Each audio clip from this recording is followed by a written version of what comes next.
Acto siguiente, pues, ¿qué pasó? La presión del agua, ¿listo? A esa distancia generó que la pared colapsara. Entonces implosionó. Entonces literalmente colapsó. ¿Listo? Entonces eso puede pasar con los neumocitos si no utilizamos buenos tensoactivos cuando estemos pues mucho tiempo bajo el agua. Entonces, ¿qué tensoactivos utilizamos?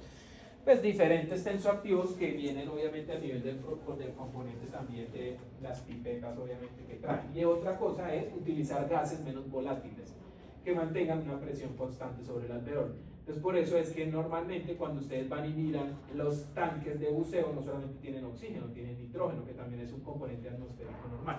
Entonces el nitrógeno también evita que se colapse mucho los alveolos en el momento de estar bajo el agua. ¿Listo? Entonces por eso, entre más nitrógeno tenga, usted más abajo puede estar. Pero por eso es que, pues si ustedes saben, obviamente, pues ustedes han leído mucho, ustedes son extremadamente cultos, saben que hay diferentes tanques a diferentes distancias. Entonces hay tanques para buceos superficiales, buceos intermedios, buceos profundos, incluso tanques para inmersiones en cavidades. O sea, lo que llaman buceo de ¿buceo de qué? De ¿zócalos? No. ¿De qué? Bueno, buceo. Buceo de cuevas. ¿Listo? Entonces, diferentes cosas. Acto siguiente, ¿qué pasa con nosotros? Pues necesitamos el tensoactivo para que no se nos implosione. ¿Listo? Ni se nos explote después de hablar tanta paja. ¿Listo? Acto siguiente, ahora, ¿qué tenemos que hacer? Ingresar el oxígeno. ¿Listo? Y sacar el CO2 a nivel respiratorio. Básico. ¿Qué pasa? Que si en algún punto, ¿listo? La cantidad de líquidos que hay acá, que viene obviamente esos líquidos mezclados con ¿qué? Con células, o sea, de hemátides. ¿Listo? Entonces, si la cantidad de sangre por algún motivo llega a aumentar, ¿por qué se va a aumentar? Porque empieza a retenerse los líquidos que vienen del corazón. Entonces, acto siguiente, ya lo habíamos hablado, se devuelven porque no se están sacando, ¿listo? Por el mismo componente que pasa a nivel derecho, pasa lo mismo a nivel izquierdo, entonces la sangre empieza a devolverse. Entonces, ¿qué va a pasar con esto? Va a generar mayor presión, ¿listo? Sobre las paredes del vaso sanguíneo. O sea, más sangre, más presión. ¿Listo?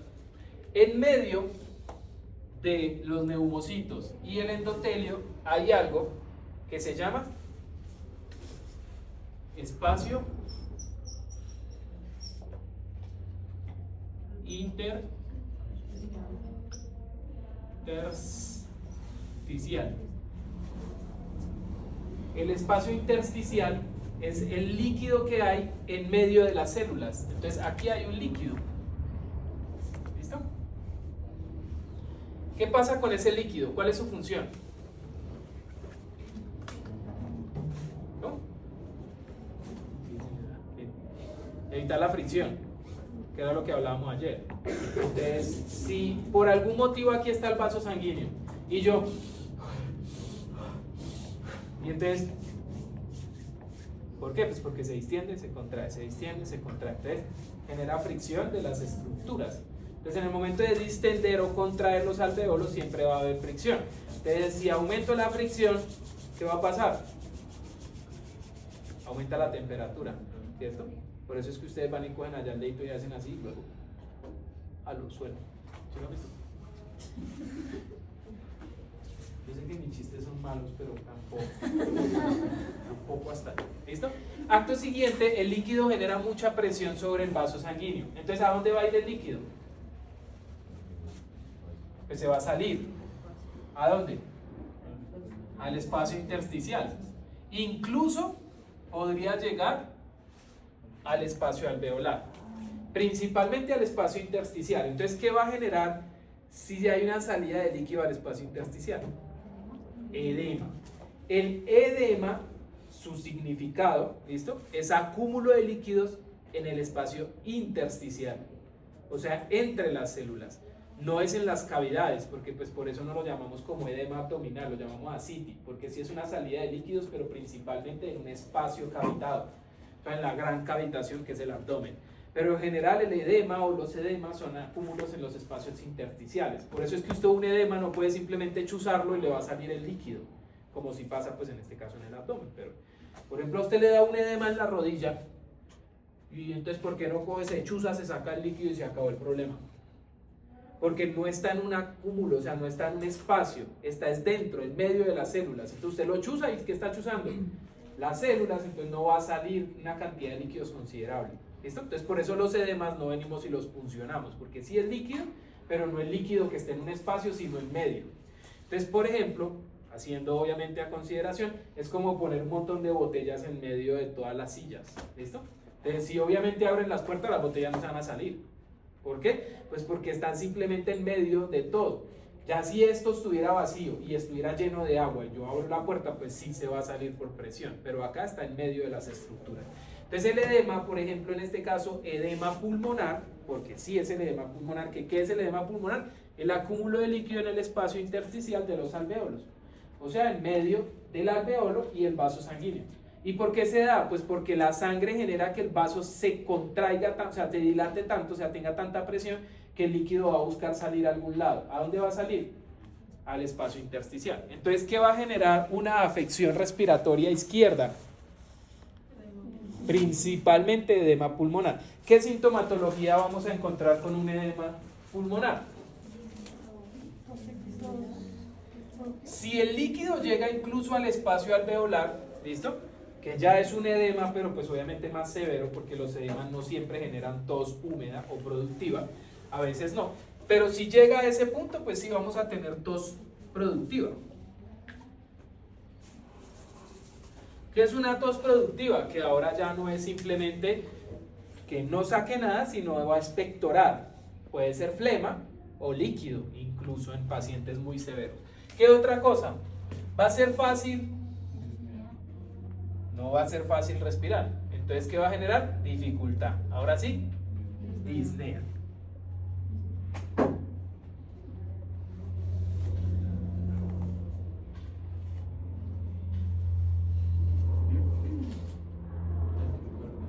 ¿Cómo? Lo que pasa es que no generaría cianosis, sino hipoxia generalizada, ¿sí? Que ahora sí generaría mucosas cianóticas. Generaría hipoxia. Depende, pero ya vamos para allá. Hipoxia con membranas mucosas cianóticas. O pálidas. ¿Listo? Podría llegar a generar afecciones cardiovasculares, obviamente, pues podría generar taquicardia, pues obviamente igual el cuerpo como tiene menos oxígeno, hay que intentar que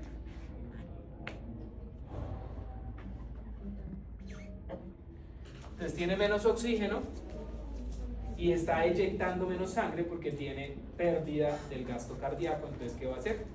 Aumentar la frecuencia cardíaca porque tiene menos sangre eyectada. ¿Qué tiene que hacer? Eyectar más veces, lo mismo que hablábamos antes. ¿Listo? En general, ese tipo de afecciones obviamente va mezclado con otras cosas, pero pues son como la sintomatología más específica. ¿En dónde se dan afecciones de corazón izquierdo? Principalmente en pacientes gerontes. O sea, esto no es algo muy común en pacientes jóvenes, y si es en pacientes jóvenes, pues son problemas congénitos. O sea, nació con el problema cardíaco. Entonces, acto siguiente, ¿en qué pacientes congénitos puede dar este problema? O sea, ¿a qué edades? Si es jóvenes, pero ¿cuáles jóvenes? Semanas, no más de meses. O sea, esto no es cuestión de a los 2 años un problema congénito, es muy raro. O sea, prácticamente es apenas nace tiene el problema y en las primeras semanas lo desarrolla, y ya pues el perro dura máximo 2-3 meses y chao perro si no se soluciona el problema. ¿Listo? Pero en general pues obviamente está ligado a problemas respiratorios. Hay otra cuestión, ¿listo? Que tiene que ver un poquito con la diferencia entre disnea y distrés respiratorio. ¿Qué es una disnea? Una dificultad para respirar. ¿Listo? ¿Qué es un distrés?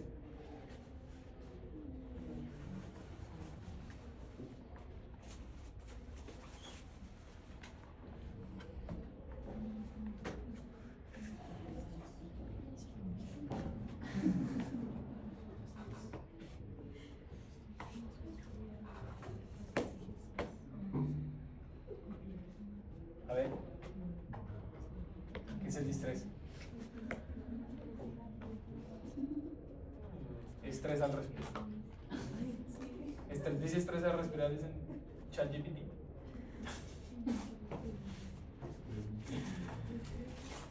La disnea como dificultad, ¿listo? Se caracteriza principalmente porque usted nota la fatiga para el perro para poder respirar. O sea, literalmente usted...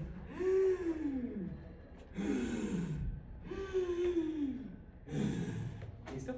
El distrés viene mezclado obviamente con otro tipo de afectaciones, obviamente complicaciones secundarias. Entonces sí genera obviamente dificultad para respirar, pero usted no nota que el paciente tenga como esa fatiga al hacerlo. Simplemente... ¿Listo? La dificultad de identificarlos es altísima. Usted no sabe obviamente en qué momento tiene un distrés, en qué momento tiene una disnea. Porque el distrés no solamente viene acompañado de dificultad, sino también con incoordinación al respirar. Entonces obviamente ya no solamente le dificulta respirar, sino que los patrones respiratorios son inconcordantes. Entonces al final el paciente puede estar...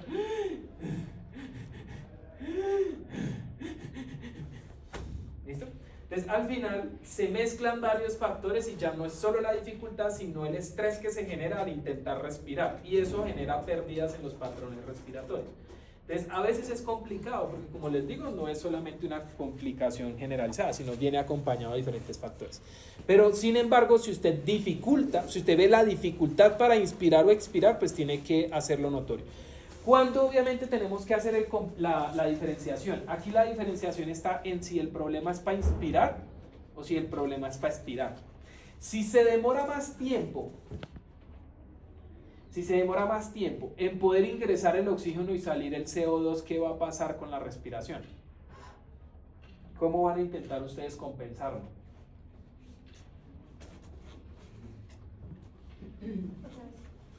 Imagínense que se supone que esto aquí es delgaditico, es súper delgadito, por eso las células también son delgaditas, porque eso facilita que el espacio que tiene que recorrer los gases sea corto. Entonces, pues como es corto, es rápido.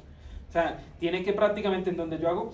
hacer el intercambio y mientras exhalo hacer la salida del CO2. Entonces prácticamente no hay un tiempo de 10 minutos para que se intercambie el oxígeno, no, es cuestión de segundos. Acto siguiente, si eso se amplía por contenido líquido, ¿qué va a pasar? Se va a demorar. Entonces, ¿qué pasa? ¿Yo puedo seguir respirando igual? No.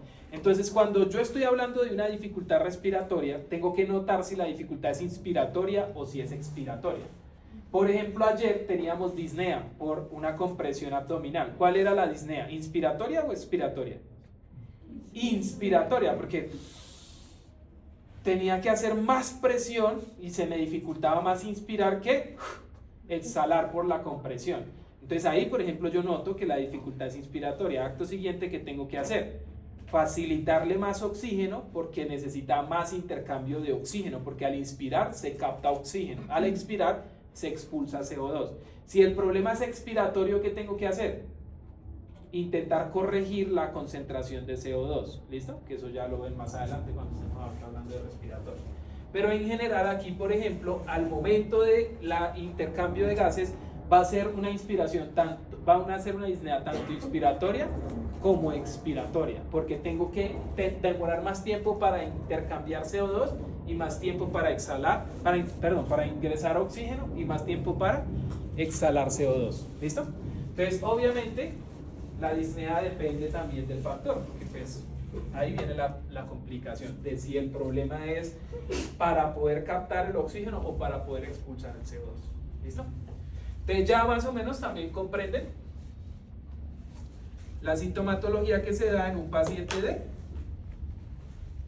afecciones cardíacas izquierdas. Bueno, dentro de esto también hay otra sintomatología que pues está asociada al proceso de hipoxia, que era lo mismo que hablábamos ahorita, pues fatiga, intolerancia al ejercicio, letargo, ¿listo?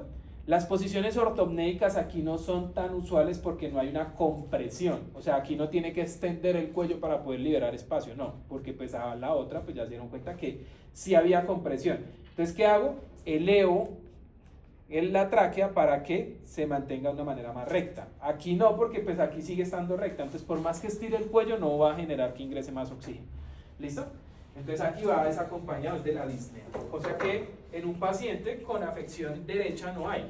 En la paciente con afección derecha no hay disnea, no hay obviamente distrés, ni tampoco hay una tos productiva.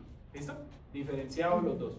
Entonces, si es derecho, va acompañado con afecciones hepáticas, pulso yugular y normalmente síncopes o letargos que generan a veces síncopes. ¿Listo? Si es izquierda, principalmente solo cambios respiratorios. Entonces, tos productiva y dificultad para respirar. ¿Listo? Y ya obviamente de antemano pues va a haber hipoxia, fatiga y las otras sintomatologías. ¿Listo? Al principio a veces cuesta, pero cuando uno entiende cuál es el concepto, pues ya diferencia las dos por igual, ya es mucho más sencillo. ¿Listo? Ahora, causas. ¿Listo? ¿Qué causas pueden generar que la sangre no se manifieste? O bueno, no circule con efectividad. ¿Listo? Entonces, lo primero, porque ustedes van a decir qué cardiopatías hay. ¿Listo? Tipos de cardiopatías. Cardiopatías, en este caso, obstructivas puede ser una opción, claro.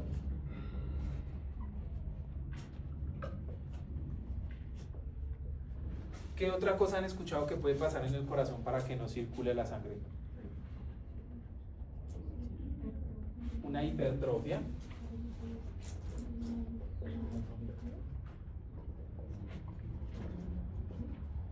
¿Qué otra?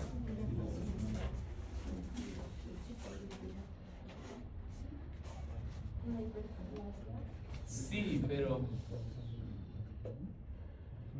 es que estaba acompañada con esa, ya les voy a explicar. ¿Qué otra? Bueno, neoplasias, obstrucciones, ya enseguida miramos tipos de obstrucciones.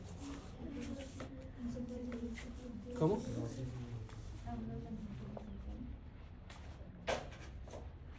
¿Cuál?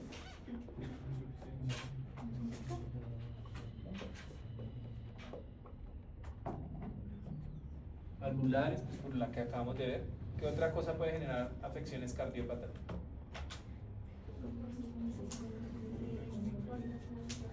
¿Por los qué? Parásitos. Este de parásitos voy a ponerlo como infecciosos. Y ya les explico.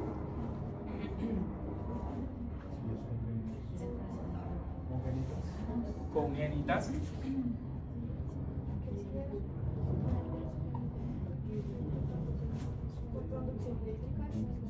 Afecciones neurológicas.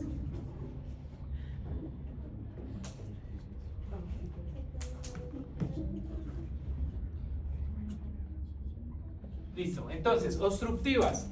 Obstructivas como neoplasias.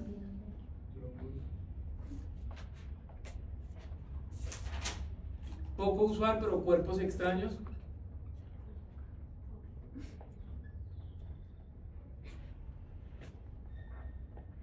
¿Listo? Neoplasias, cuerpos extraños. Y las otras obstructivas eran... bueno, es que un trombo... No, pero de las... parásitos. Ya, parásitos. En este caso, los parásitos del corazón. Tiro, filaria y mitis. Esto es una M. Tirofilaria y mitis. Listo. Hipertrofia, que va con dilatación. Entonces, la hipertrofia es el aumento del tamaño del corazón. ¿Listo? Hipertrofia, que se caracteriza obviamente por el tema del corazón, que es hipertrofia, o sea, que crece el músculo, el miocardio. Entonces, la hipertrofia se caracteriza por dos factores, por ser excéntrica, no porque sea extrovertida, y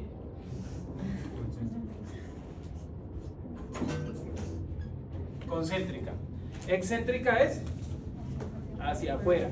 Entonces, por ejemplo, una cardiomiopatía hipertrófica excéntrica, o sea, una cardio de corazón, mio de músculo, patía, enfermedad hipertrófica. ¿Por qué? Pues porque el miocardio se aumentó, o sea, la hipertrofia es del miocardio, por eso es una cardiomiopatía. Y excéntrica, porque es hacia afuera es menos lesiva que una concéntrica? En cambio sí, porque a mí desde que pues usted pueda crecer hacia afuera y todo lo que quiera, pero desde que no obstruya el espacio que hay acá, al final no es tan lesivo. Obviamente genera complicaciones, sí, pero una cosa es que usted crezca hacia afuera y otra cosa es que usted crezca hacia adentro. Si usted crece hacia afuera, o lo que hace es ensanchar su miocardio, pero hacia la parte externa, ¿qué va a pasar? Pues el espacio sigue siendo el mismo para seguir acumulando la misma cantidad de sangre. Pero si usted crece, o si es concéntrica, que es hacia adentro, usted disminuye la luz del espacio que tiene para acumular sangre. Entonces la concéntrica genera menos acúmulo de sangre. La excéntrica genera el mismo acúmulo de sangre. Sí, la concéntrica, aparte de eso, pues va a generar no solamente pérdida del espacio, sino también que el corazón se demore más tiempo en contraerse. La otra también, pero aunque se demore más tiempo, sigue teniendo el mismo espacio para la sangre. ¿Listo? No significa que sea pues benigna, no, las dos son patologías complejas, pero obviamente las dos tienen conceptos diferentes. ¿Por qué les digo esto? Porque resulta y acontece que en los humanos las hipertrofias excéntricas están y no son patológicas. Un caso de una hipertrofia excéntrica en humanos. ¿Cuándo qué? Cuando hay una persona que es deportista y necesita el corazón.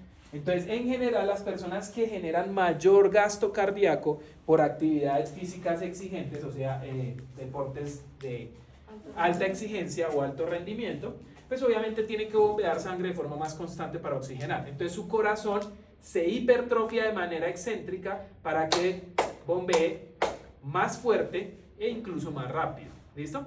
Entonces, ¿en dónde se ven las hipertrofias más notorias? Las hipertrofias se ven en las personas que hacen triatlón o en las personas que hacen maratones.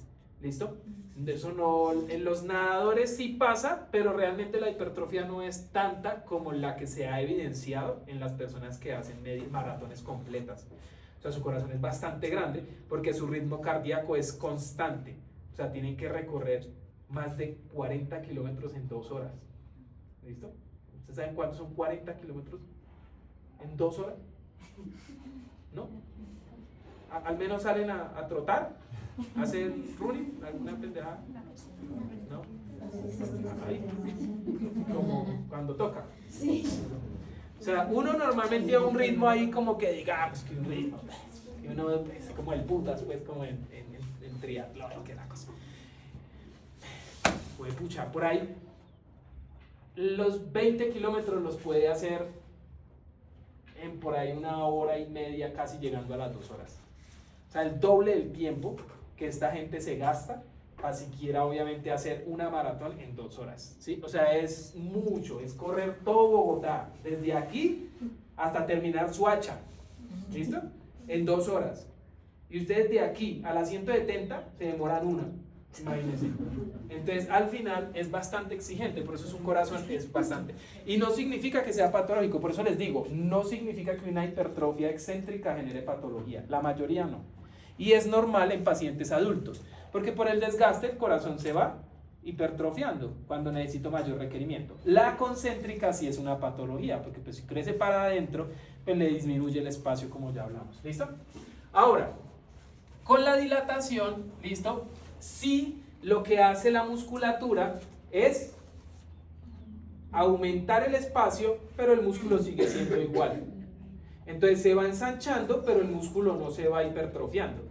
La complicación acá es que a veces es difícil uno poder determinar cuál de las dos, porque sintomatológicamente, pues cuando yo veo la radiografía, yo veo el corazón grande.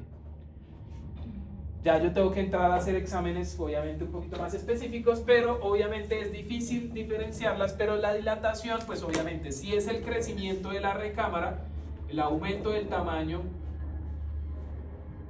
de la recámara. ¿Listo? Pero no del miocardio. El miocardio incluso se puede tornar más delgado. Entonces la hipertrofia es que sí crece el corazón, pero porque el músculo se vuelve más grande. Entonces lo que hace ese corazoncito, vea, es ir al gimnasio. ¿Listo? y ponerse de mamón así, con los músculos grandotes. El otro lo que hace es que simplemente come y come y come y come. Y se hace más grande, pero no necesariamente porque sus fibras musculares sean más grandes, sino porque se dilataron. ¿Listo? Entonces, acto siguiente, pasamos de esto a esto. ¿Listo? Entonces, pared más delgada, cavidad más grande. Las valvulares, pues ya vimos en este caso. Bueno, obviamente hay, en este caso sería una cardiomiopatía dilatada derecha. ¿Listo? O una cardiomiopatía hipertrófica derecha, izquierda, lo que quieran. ¿Listo? Al final, pues ustedes diferencian cuál de las dos puede estar. Las valvulares, estenosis,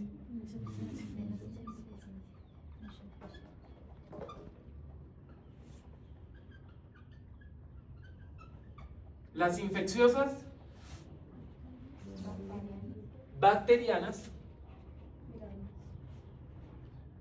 uy, las virales sí son inusuales, pero hay. Y listo. Voy a ir de una vez dándole como los diagnósticos para que los tengan. ¿Listo?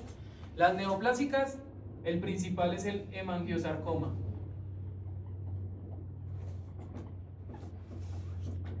Y en este caso, pues también puede haber un hemangioma. El sarcoma es maligno, el homa es benigno. ¿Listo? Entonces el hemangiosarcoma, ¿por qué el hemangiosarcoma? A ver. ¿Por qué son los vasos sanguíneos? Muy bien. El hemangiosarcoma es una neoplasia. Hemangio significa endotelio. Entonces el hemangiosarcoma es una neoplasia maligna del endotelio y puede darse principalmente en órganos altamente vascularizados, o sea, el corazón. ¿Listo? ¿De dónde? El hemangiosarcoma cardíaco es más usual verlo en la aurícula derecha. ¿Listo? Es el sitio de predisposición para la presentación de la neoplasia. Y lo otro es que pueden haber hemangiosarcomas en diferentes órganos. El principal es el vaso, el secundario es el hígado, y en las últimas presentaciones está el corazón de la aurícula derecha. ¿Listo? Pero pues el hemangiosarcoma o el hemangioma. Cuerpos extraños, pues muy inusuales, pero pueden generarse como por ejemplo ateromas. ¿Ateromas qué son? Pues simplemente acúmulos grasos sobre los vasos sanguíneos y por algún concepto pues se suelta y llega la bola de grasa y genera alguna oclusión pues vascular. ¿Listo? Pues procesos poco usuales, pero están. Los parásitos por dilofirariamitis. La hipertrofia excéntrica, pues ya simplemente hablamos de eso, ese es el diagnóstico. Bueno, siempre está el nombre, o siempre no, en la mayoría. Cardiopatía o cardiomiopatía. ¿Qué significa eso? Cardiopatía, pues cuando es algún concepto que no necesariamente sea del músculo. Y cuando cardiomiopatía es porque sí acoge al músculo. Entonces, por ejemplo, ¿las valvulares son cardiomiopatías? No, son cardiopatías porque no es del músculo, es de la válvula. Entonces es una cardiopatía valvular. ¿Cuál? Estenosis valvular. Si es una cardiomiopatía, entonces puede ser ahora sí excéntrica, concéntrica, dilatada. ¿Listo? Puede ser pues neoplásica porque puede afectar el músculo y ser una neoplasia del músculo. En este caso, si es un tipo de musculatura estriada, ¿cómo se llamaría el tumor? ¿Cuál sería el nombre de la patología de la neoplasia del músculo estriado cardíaco? Sí tiene un mío, pero no es mío. Se llama rhabdomiosarcoma. Bueno, igual lo vamos a ver cuando damos patología, cuando le damos neoplasia, ¿cierto? Pero se llama rhabdomiosarcoma. Y el de musculatura lisa se llama leiomiosarcoma. ¿Listo? Bueno, concéntrica, dilatación, pues eso. Las valvulares, estenosis, insuficiencias. Infecciones bacterianas. ¿Cómo? ¿Neo qué? ¿No qué? No escucho, estoy sordo. No, cardias. No. Endocarditis. bacteriana.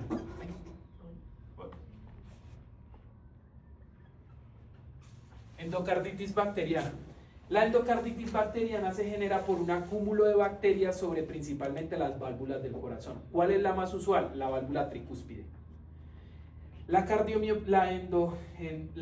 endocarditis bacteriana se caracteriza porque el acúmulo de las bacterias ahí genera un aumento del grosor de la válvula, lo cual hace que la válvula sea insuficiente.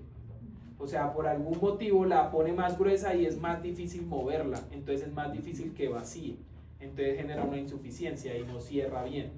Entonces hay afecciones valvulares causadas por bacterias. Entonces, en ese orden de ideas, ¿cuándo se puede causar una endocarditis bacteriana? La endocarditis bacteriana se genera cuando hay afecciones bucales. Entonces, pacientes con la boca vuelta a nada son predisponentes para que esas bacterias se vayan al torrente sanguíneo, lleguen al corazón, colonicen la válvula tricúspide y generen la endocarditis bacteriana. ¿Listo? Es uno de los diagnósticos. Virales, en particular, parvovirus. Si el parvovirus da, en las primeras semanas de vida, puede llegar a generar problemas cardíacos. ¿Listo? No recuerdo el nombre, pero pues si les preguntan, pues uno de los virus es el parvovirus. ¿Listo? En pacientes jóvenes. Ahorita buscamos cómo se llama la patología. Y los parásitos, pues ya sabemos que Tirofilaria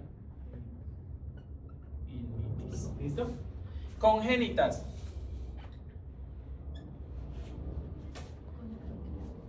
Conducto arterioso persistente.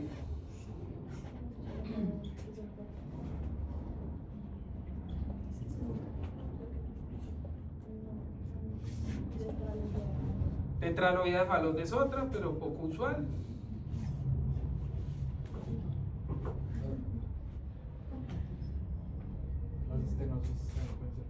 ¿Estenosis de dónde? Pulmonar.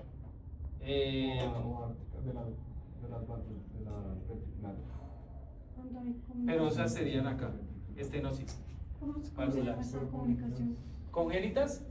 Sí. Igual serían estenosis. Es que todas las estenosis son congénitas. O sea, no hay una estenosis que haya sido causada de forma adquirida. Porque pues no hay algo como que diga, esta patología hizo que su válvula sea más pequeña, no. O sea, nace con la válvula más pequeña. Entonces ya es congénito siempre. ¿Sí? Pero pues sí entraría dentro de estas, pero dejémoslo como válvula. Agujero oval persistente. La intercomunicación ventricular. También, sí. Entonces sería defecto del septo interventricular. El defecto del septo interventricular, pues de entre los dos ventrículos, o sea aquí, esta pared de acá, pues que no se desarrolle. Entonces genera un agujero ahí. ¿Listo? Esas son congénitas, pues muchas hay más, pero dejémoslo ahí. Y las neurológicas,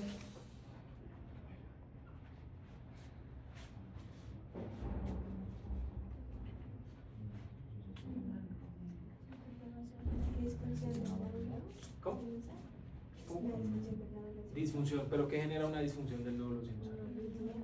¿Cómo? No, la arritmia se causa por la disfunción del nódulo, pero no es la causa de la disfunción.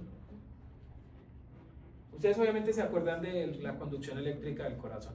Si no, pues igual no tenemos mucho tiempo, entonces pues simplemente nódulo sinusal, que es el marcapasos, envía la conducción eléctrica a toda la pared de las aurículas, la llega directo a un nódulo que es el nódulo atrioventricular, luego viene por las ramas de las de His, que hay una rama derecha, una rama izquierda, luego asciende, y por último las fibras de Purkinje, que las fibras de Purkinje son las últimas ramas que llevan directamente a cada espacio de la musculatura. ¿Listo? ¿Qué es lo que pasa con las partes sensitivas del corazón o cómo se mueve la conducción eléctrica en el corazón? Los infartos. ¿Qué es un infarto?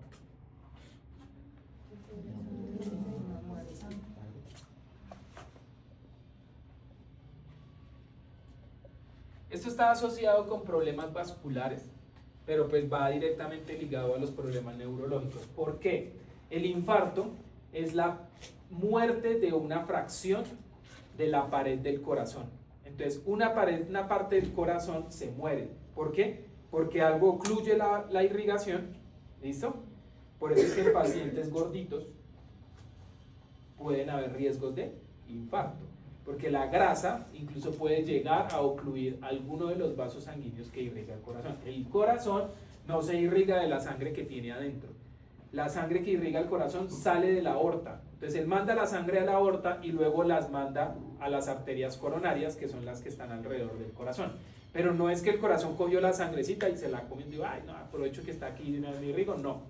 Sale y luego se dispersa y llega nuevamente por las cavas otra vez a las aurículas. ¿Listo? Entonces debe salir del corazón y luego irrigarlo por fuera y luego volver a entrar nuevamente al corazón.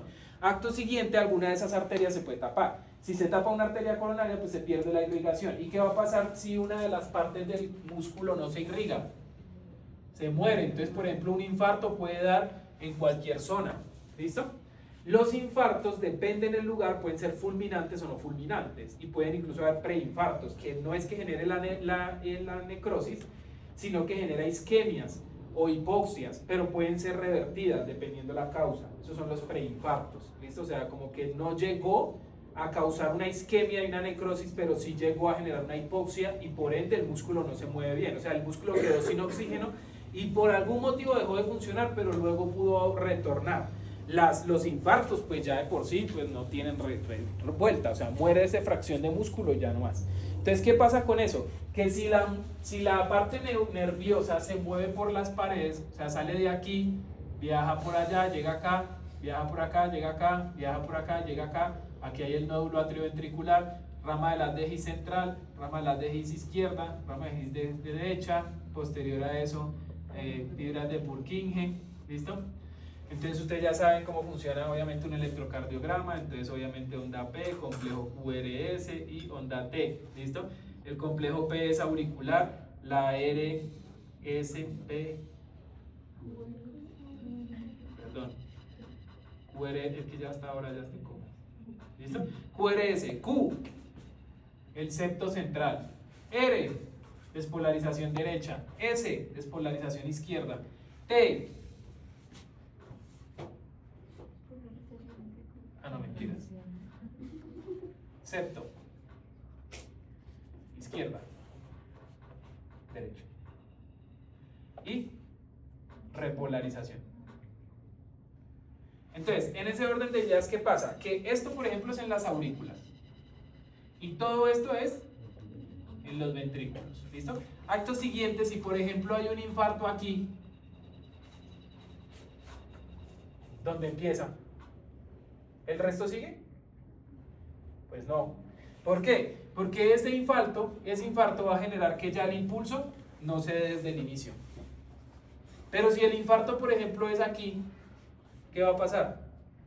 Que se va a perder la rama derecha, la rama izquierda, o sea, sale de aquí para la parte izquierda, o sea, esta fracción de acá se va a perder. Entonces puede que no se vea. Entonces el izquierdo pues ya es deficiente. Pero aquí depende de dónde sea, porque si es al inicio, llore, apague y vámonos, ¿listo? Porque ya no funciona ahí para atrás. Puede que el cuerpo intente suplirlo. ¿Cómo lo suple? Aquí tiene otro nódulo, o sea, aquí manda otros impulsos nerviosos. Pero ¿cuál es el problema? Que si esto de acá no se contrae, esto de acá no se llena. Entonces puede seguir moviendo los ventrículos, pero si los ventrículos no tienen la cantidad de sangre suficiente, el cuerpo va a ser insuficiente.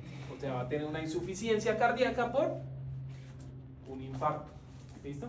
Entonces el infarto puede ser fulminante dependiendo de la zona en donde sea. Porque si un infarto es por aquí, o sea, pues en la pared lateral de alguno de los ventrículos, pues puede que no genere mayor problema, porque el resto se puede seguir moviendo. Pero de todas maneras con el tiempo, pues va a hacer que el cuerpo como que se quede sin oxígeno. Así como estoy yo. Y después, entonces alcanza a llegar a la clínica porque su corazón pues puede que esté mal, pero todavía funciona más o menos. Pero si su corazón y ahí quedó, no va a pasar ni 5 minutos usted ahí sin oxígeno. O sea, ya cuando llegue a la clínica, después de que llegue la ambulancia puede demorar 2 horas. Acto siguiente ya usted queda, pues ya no tiene vuelta atrás, ¿listo? Entonces depende obviamente, pero los infartos pues son procesos isquémicos y necróticos, o sea, se generó la isquemia, por ende pues ya se genera la necrosis y muere ese pedazo. Entonces la conducción eléctrica se puede perder dependiendo del punto exacto donde esté, ¿listo? ¿Qué pasa con el corazón? El corazón sí tiene un sitio que le dice, oiga, váyase moviendo, que es el plexo braquial. Entonces el plexo braquial sí le manda impulsos al corazón para que el corazón siga un ritmo según lo necesite el cerebro. O sea, si yo obviamente estoy en una situación de alerta, el corazón no se va a dar cuenta solito, no, él necesita algo que le diga, hey, necesito que se mueva rápido, entonces el cerebro le envía el impulso por medio del plexo braquial. Sin embargo, él de por sí, si yo no le envío ningún impulso, él trabaja solo por el nodo sinusal. Entonces el cuerpo le dice cuándo hacerlo más o cuándo hacerlo menos, pero si no lo hace, porque hay momentos en donde el cuerpo no le dice nada, él trabaja solo. ¿Listo? Entonces, ¿qué necesito yo para hacerlo trabajar más? Pues que el cuerpo reaccione, o sea, liberación principalmente de catecolaminas, que ustedes obviamente en endocrino están, mejor dicho, duchísimo, de las catecolaminas, que son literalmente las que activan el sistema simpático, hacen que el corazón se mueva más rápido, ¿listo? Pero pues igual aquí la importante es que cualquier infarto puede generar temas neurológicos, o sea, que por algún punto se pierda la conducción eléctrica del corazón, ¿listo? Ahora, nosotros hemos hablado mucho sobre todas las diferentes causas. Los métodos diagnósticos, ¿listo? Para cerrar.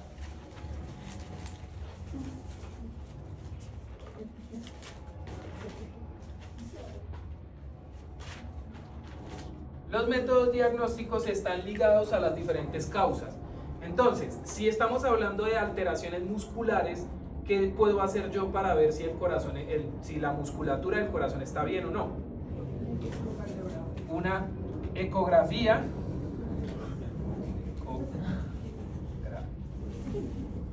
cardíaca o ecocardiografía, como lo quieran llamar, ¿listo? ¿Qué otra cosa le puedo hacer yo? Sí, una tomografía, pero no, o sea, primero macroscópico. Una radiografía.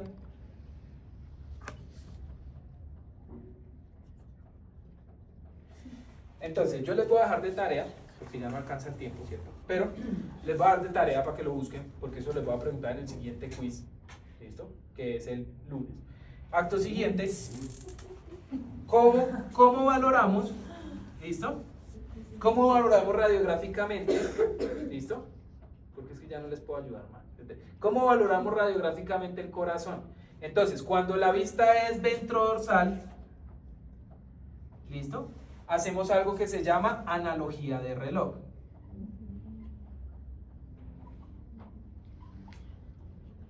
Y cuando la vista es laterolateral, el índice VHS, o también conocido como índice de Buchanan, o también como obviamente sus siglas en inglés, por eso es que obviamente es VHS, que es el síndrome cardiovertebral. Entonces comparo el tamaño del corazón con el tamaño de las vértebras torácicas. Sin embargo, ustedes obviamente lo buscan como índice VHS cardíaco, pues lo van a encontrar, ¿listo? Ahí yo veo si hay o no aumento del tamaño del corazón, ¿listo? Para el quiz, de que no les puedo ayudar más. No es qué son, sino cómo funcionan, ¿listo? Eso es lo que va a salir en el quiz, obviamente. Entonces, ¿qué es la analogía de reloj? No, la analogía de reloj es esta y funciona así. El índice de Buchanan es este y funciona así. Yo no, obviamente, pues que puedo hacerlo, pero no tengo el tiempo. Pero pues obviamente ustedes ya han sabido cómo hacerlo. Entonces, uno ahorita tiene muchas herramientas tecnológicas que yo como viejito ya no utilizo. Acto siguiente, ustedes tienen un software que les dice ponga el punto aquí, ponga el punto aquí, ponga el punto aquí, hágalo aquí, tenga su resultado. ¿Cierto? A nosotros los viejitos, como a nosotros nos tocó con acetato, ¿listo? Con un negatoscopio, entonces coger y revelar la placa, meterla en un revelador, sacarla, obviamente la bala, luego meterla a un fijador, luego sacarla la bala y luego coger con un soplador y pss. Yo no sé si ustedes se acuerdan del doctor Pedro Acevedo, me imagino que sí. El doctor Pedrito obviamente era una eminencia, entonces lo que hacía era un secador de mujer y pss, dentro de una camioneta blanca que tenía, pss, que por dentro estaba vuelta a mierda, así, pss. Y entonces él salía de su camionetica y tome su radiografía. Entonces, ¿uno qué tenía que hacer? Pues obviamente cuando uno es pobre y empírico, entonces contralos. Y cuando obviamente uno era rico y extravagante, pues cogía su negatoscopio. Entonces era un negatoscopio, un aparatico, una lamparita, entonces usted lo ponía y quedaba ahí lo más de limpio. Y entonces ya al final usted interpretaba. Entonces, acto siguiente, ¿qué software, qué cosa, qué punto? No, entonces usted tenía que coger una regla, medir, y luego ir a las vértebras y medir y contar las vértebras con sus medidas. ¿Listo? Entonces, el largo del corazón por el ancho del corazón. ¿Listo? El ancho eran 10 centímetros. Usted decía, en 10 centímetros caben 5 vértebras. Y luego el largo, entonces el ancho eran 4 vértebras. Entonces de largo caben 4 vértebras. Entonces, acto siguiente, entonces 5 más 4, 9. ¿Listo? Eso era. Ahorita pues ustedes lo hacen y ahora les dice 9,52 vértebras. Así. ¿Listo? Entonces ese es el índice, sin embargo lo van a buscar pues, para solucionar.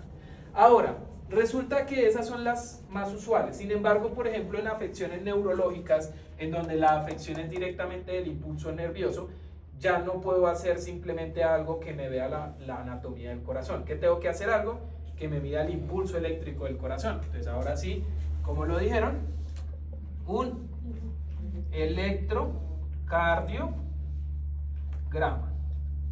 ¿Qué es el electrocardiograma? Medir los impulsos eléctricos del corazón durante un tiempo determinado y ver si alguna de las ondas está alterada. Acto siguiente, con las ondas puedo saber si hay afecciones de la parte muscular. ¿Listo? Entonces yo puedo determinar qué afecciones hay según el punto en donde está la alteración del electrocardiograma. ¿Listo? Y sospecharlo y luego ir a confirmarlo. ¿Listo? ¿Qué otros métodos?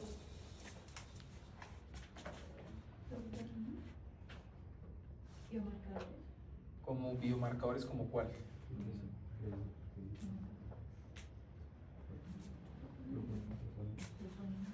Pero ¿qué hace la troponina? Pero no necesariamente. Sí hay algunas, más que biomarcadores,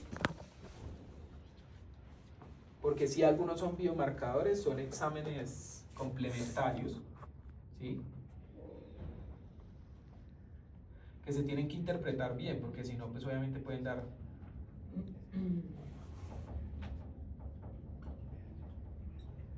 ¿Qué exámenes complementarios? Entonces, pues obviamente puede ser troponina, tiempos de coagulación, TP y TPP, que es tromboplastina y tromboplastina y protrombina. ¿Listo? Entonces recuerden que está la cascada de la coagulación, entonces está la vía intrínseca, la vía extrínseca, la vía común. Entonces obviamente ustedes saben que la vía extrínseca es por daño vascular, entonces el factor 3 se pega al factor 7, el 7 se pega al 3 y forma el 10.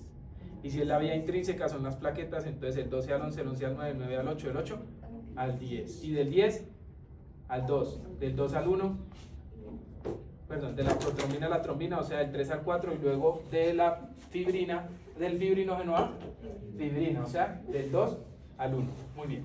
Acto siguiente, entonces yo puedo saber si el factor 3 o el factor 2 están elevados. ¿Listo? Entonces factor 2, factor 3.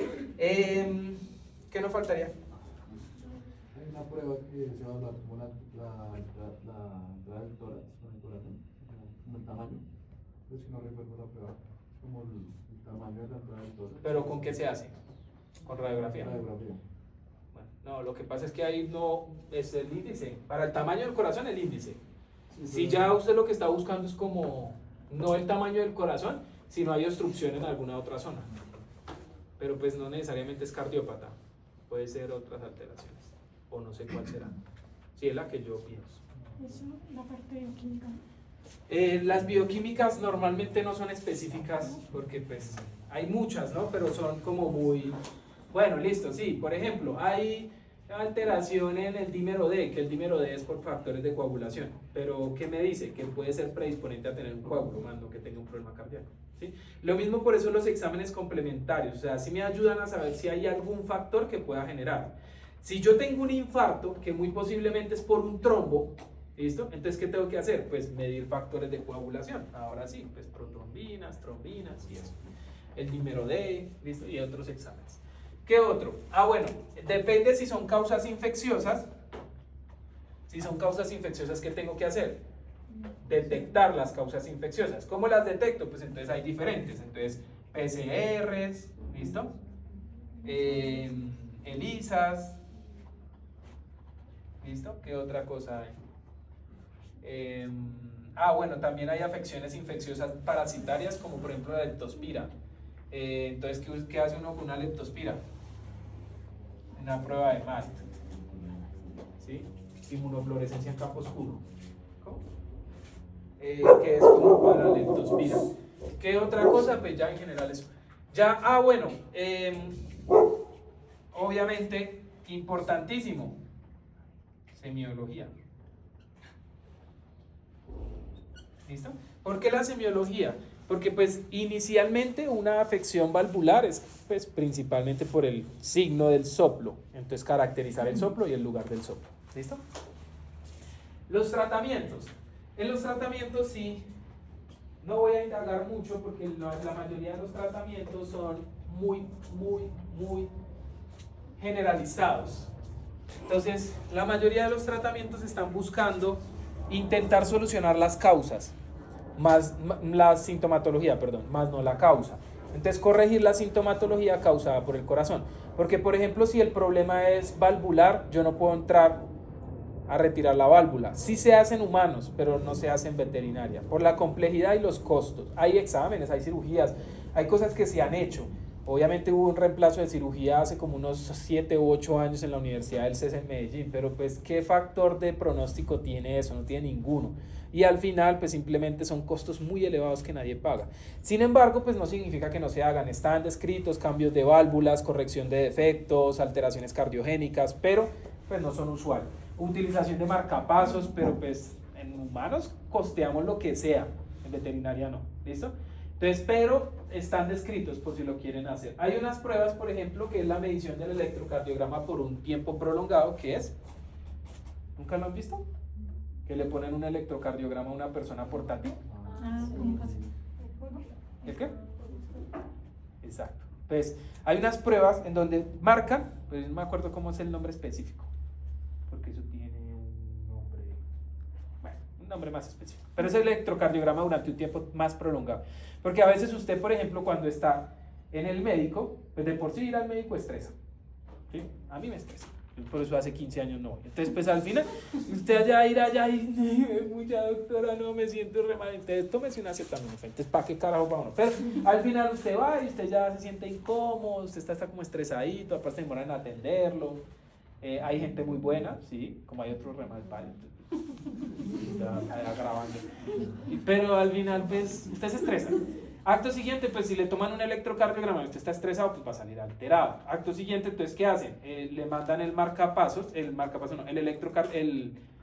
holter, gracias, el holter para que usted lo lleve a la casa y le marque el electrocardiograma durante todo un día, en su vida normal, mientras usted come, mientras usted se baña, mientras usted hace ejercicio, porque normalmente no hace ejercicio porque es un cardiópata, por sí solo se levanta y come, va al trabajo y otras cosas. Entonces ya después le dicen, uy, mire, durante el día notamos esto, pues para que no sea solo en el punto en donde usted se estresó y pues le diagnosticaron una patología que usted ni tenía, porque estaba estresado, ¿cierto? Entonces al final, pues hay diferentes cosas que se pueden hacer, pero también depende un poquito, ¿listo? Al final todo es buscando sintomatología. Entonces, por ejemplo, hay medicamentos que llamamos, por ejemplo, inotrópicos positivos. Entonces los anotan, tratamientos. Pueden haber algunos que son inotrópicos positivos. ¿Qué son los inotrópicos positivos? Son algunos de los tratamientos. Yo no soy un cardiópata experto, pero esos inotrópicos positivos lo que hacen es favorecer la contractibilidad cardíaca, o sea que el corazón tenga menos fatiga para contraerse. Entonces funciona en pacientes con cardiomiopatías dilatadas o cardiomiopatías hipertróficas, o sea que la contracción por lo menos se dé de una manera más efectiva. Esos son algunos inotrópicos positivos. Ayudan también al proceso de conducción eléctrica y ya los cardiópatas expertos entran a admirar el tiempo de llenado y de vaciado, bueno, un montón de cosas que realmente son más complejas porque es un mundo muy hermoso, pero bastante complejo de entender. Hay otros que son ahorradores de potasio. Los ahorradores de potasio son diuréticos. ¿Qué hacen los ahorradores de potasio? Ayudan a ahorrar el potasio en el momento de la excreción de orina para que ese potasio vaya al corazón. La contractibilidad cardíaca gasta mucho potasio. Entonces por eso es que ayer veíamos que si el corazón tiene un desgaste cardíaco donde se mueve muy rápido, el paciente va a tener una hipocalemia. Entonces necesito mucho potasio para que el corazón se contraiga de una manera ideal. Entonces utilizo ahorradores de potasio que sí son diuréticos, o sea, lo van a poner a orinar más, por eso tengo que darle más agua, pero pues me ayudan a que el corazón por lo menos tenga una contractibilidad ideal. ¿Listo? Entonces ahí vamos de la mano dependiendo de lo que yo vaya necesitando. Pero todo es como para darle al corazón un mayor componente para que funcione mejor, pero no para solucionar los problemas de raíz. ¿Listo? Hay otros tratamientos diferentes, pero no vamos a entrar a tocarlos ahora. ¿Listo? ¿Hasta ahí? ¿Dudas, preguntas o inquietudes? Ninguna, entonces hemos terminado el día de hoy. Muchas gracias.